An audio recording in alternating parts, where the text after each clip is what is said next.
Je ne vous cache pas qu'en tant que député européen représentant la France, j'éprouve aujourd'hui une très grande perplexité par rapport à l'efficacité et surtout l'équilibre futur de la relation transatlantique. Parce que ce qui s'est passé le 15 septembre dernier entre les États-Unis, le Royaume-Uni et l'Australie contre la France, ça devrait nous alerter. Et moi, je suis en désaccord avec notre commissaire Dombrovskis qui s'est autorisé à minimiser cette affaire en disant, je cite, qu'elle ne devait pas détourner l'Union européenne de ses intérêts à long terme et obscurcir son jugement sur ses alliances stratégiques.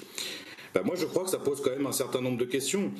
Et je pense que la vraie question qui se pose, c'est est-ce que l'Union européenne, elle doit faire confiance aux États-Unis?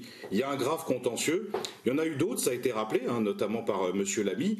Et on a encore des divergences. La première des divergences, c'est sur la question agricole. Quand on voit notre stratégie sur le Green New Deal européen et par exemple la stratégie de la ferme à la fourchette et la réponse des Américains, et ben là il y a des questions à se poser sur notre souveraineté alimentaire. Autre sujet de débat, le numérique. En ce moment, le Parlement européen est en train de légiférer sur le numérique, notamment avec le Digital Service Act.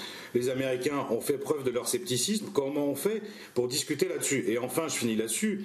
L'extraterritorialité du droit américain, c'est pas une petite affaire. Aujourd'hui, c'est insupportable et c'est déséquilibré de devoir se soumettre aux Américains quand ils ne sont pas d'accord que l'Union contracte avec le reste du monde. Donc vous voyez, la confiance c'est important, mais il ne suffit pas de la déclarer. Il faut des preuves de confiance. Et moi je trouve que nous n'en avons pas suffisamment. Et ce panel le prouve. Nous n'avons pas les réponses à toutes nos questions. Donc je pense que là, il faut approfondir avant de conclure.